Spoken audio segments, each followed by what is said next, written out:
déjà, en tout premier, le plaisir de la nouvelle, parce que c'est donnez-nous des nouvelles. La nouvelle est un genre qui a parfois du mal à être visible même sur les rayonnages des bibliothèques et dans les catalogues des éditeurs.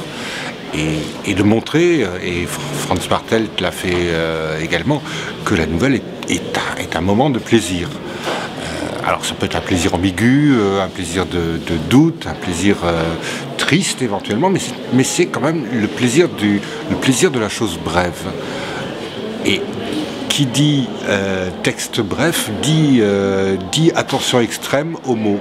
Et c'est par là que la nouvelle participe de la même sensibilité que la poésie. La nouvelle se rattache au roman parce que c'est de la prose et qu'on raconte une histoire. Elle se rattache à la poésie parce que dans le roman, on peut se permettre de délayer, de dire... voilà. Dans la nouvelle, non. Et c'est un petit peu comme dans la poésie, chaque mot compte.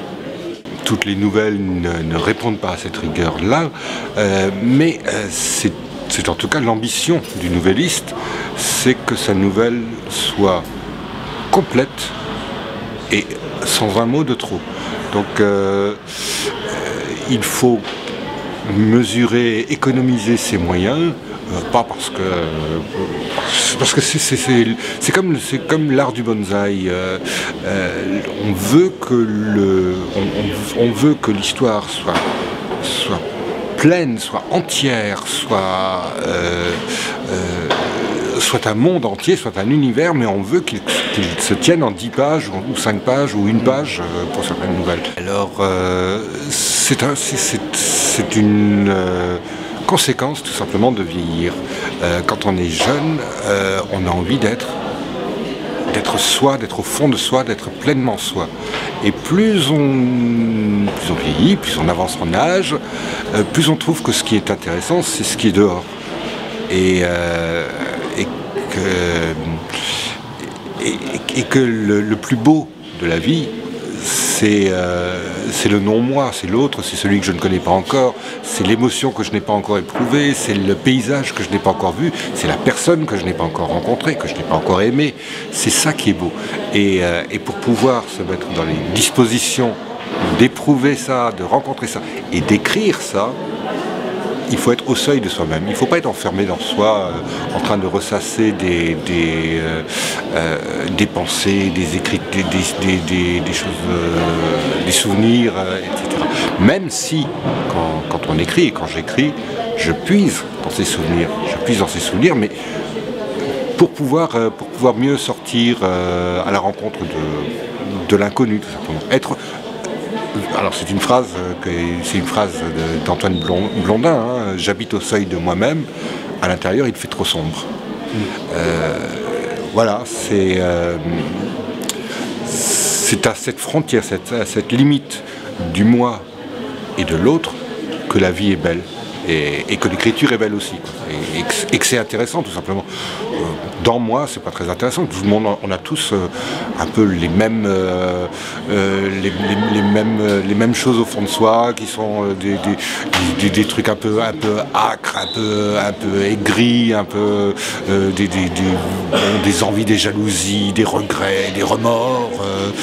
Bon, et bien sûr, c'est ça qui nous constitue, mais c'est pas ça qui est intéressant. De toute façon, Rimbaud avait compris beaucoup de choses, et il a compris très vite beaucoup de choses. Et quand il dit « je » est un autre, c'est un programme pour tout artiste. Tout artiste, écrivain, poète, nouvelliste, mais aussi musicien, peintre. C'est se dépasser soi-même.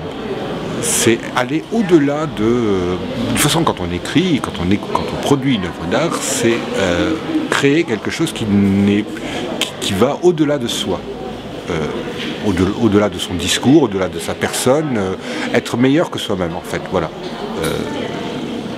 Et donc, je est un autre, c'est... il y a Alain Quévès, la personne réelle, qui est une personne ordinaire, etc. Et puis il y a peut-être Alain Quévès, l'auteur de ce livre-là. Je prends mon exemple parce que... Non, mais voilà.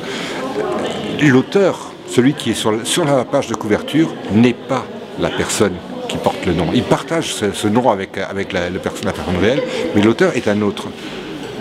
Pas seulement parce que la fiction c'est inventé, c'est pas seulement ça, mais c'est quelqu'un d'autre l'auteur. Le personnage réel, qu'on peut rencontrer ou pas, d'ailleurs la plupart des lecteurs, la quasi-totalité des lecteurs, ne rencontrent pas l'auteur.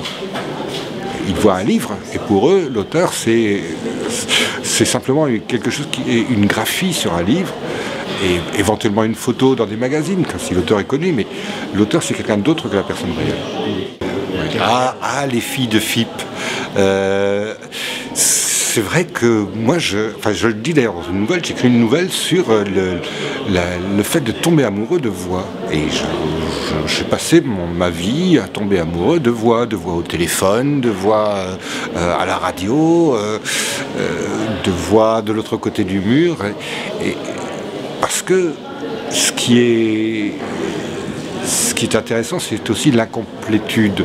C'est de laisser la part de l'imaginaire. Et l'écriture, c'est ça. On lit des mots, mais chacun va imaginer Alors, on lit le mot arbre, comme disait Franz Bartelt, et chacun va chercher un arbre en lui. Et si je dis elle était grande, elle était blonde, elle était belle, ou brune d'ailleurs, et petite mais belle, chacun va aller se créer sa beauté.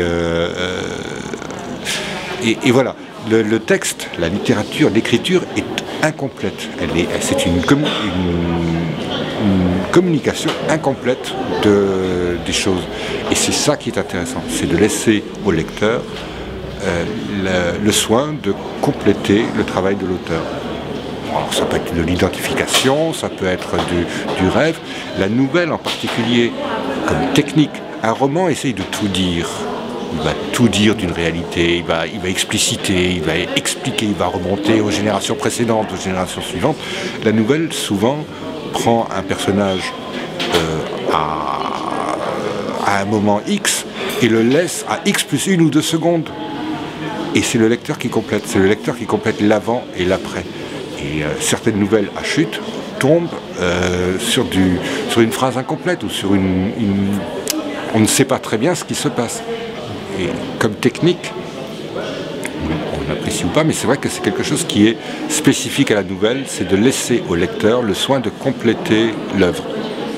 Alors, pour moi, ça dépasse même la nouvelle, c'est une démarche artistique en soi. Un peintre, quand il peint, pourrait avoir comme objectif ou comme ambition de laisser le spectateur de sa toile finir sa toile, finir l'imaginaire de sa toile. Et d'ailleurs, c'est en ce sens-là que les œuvres durent. Une œuvre dure, devient durable, devient pérenne, devient célèbre, parce que des générations et des générations suivantes y trouvent de nouvelles réalités, de nouvelles choses. Une œuvre qui a tout dit et qui ne parle plus et qui ne stimule plus l'imaginaire du lecteur, de l'auditeur ou du spectateur, c'est une œuvre qui meurt. La nouvelle, en ce sens-là, est exemplaire dans son ambition. Je ne dis pas dans sa réussite, il y a de très mauvaises nouvelles, évidemment, mais dans son ambition de toujours faire appel au lecteur et à l'imaginaire du lecteur, et de n'être pas simplement l'expression de l'imaginaire de l'auteur. Oui, bien sûr. Oui. Alors pour l'auteur, oui, parce qu'il ne pouvait pas vivre sans écrire, ou alors quelque chose d'essentiel lui manquerait. Pour le lecteur amateur, bien sûr aussi, mais c'est à la fois ça et c'est plus que la vie. L'écriture, c'est ajouter quelque chose à la vie. La vie existe déjà. Les drames, les histoires d'amour, les ruptures, les deuils, tout ça, ça existe déjà. Et il ne s'agit pas de copier la vie, il ne s'agit pas d'inventorier la vie, mais d'y ajouter quelque chose, de redire la vie, de reformuler ces choses-là. Et en ce sens-là, oui, l'écriture est la vie, mais... alors, je vais finir par une chute. L'écriture est une survie.